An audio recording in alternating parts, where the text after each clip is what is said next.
Let's review this critical thinking problem and application of sampling methods. First, look at the setup here of an airplane. You'll see the airplane is broken up into different sections. You have the different seating, the front to the back, the middle. And so let's imagine you work for the airline company and you wish to give a satisfaction survey.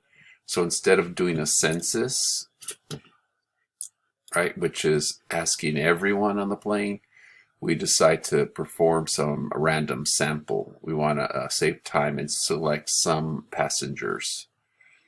And so before we do that, let's think about some variables that exist that may influence a passenger satisfaction. Well, we have some that will exist on the plane map here, but in general, if you think about a flight, here are some potential reasons. But I think for most people, seat location, right, where you're seated, whether it's in the front, back, middle, or where you're seated in terms of a middle, an aisle seat, a window seat, right, would influence your experience in some way.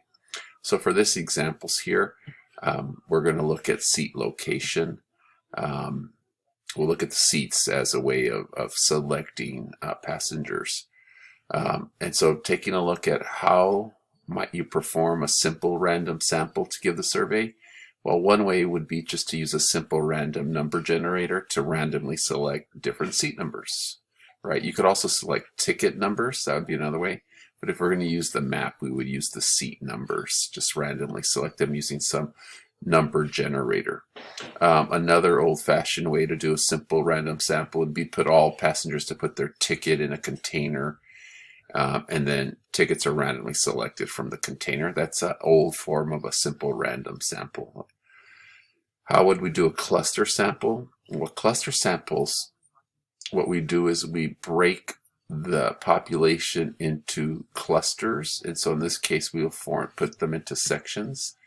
And for a cluster sample, what we do is we will use a random process, something like a simple random sample, to choose various sections, one section or two sections, right? And then you survey all passengers in those sections. And so that would be a cluster sample versus a stratified sample, which would be, again, let's use seat location as that example. And what we would do is we would select, using a random process, select some passengers from each of the strata, right? This is a stratified sample. The sections are our stratum. And then we use a random process to select some passengers from each of the strata.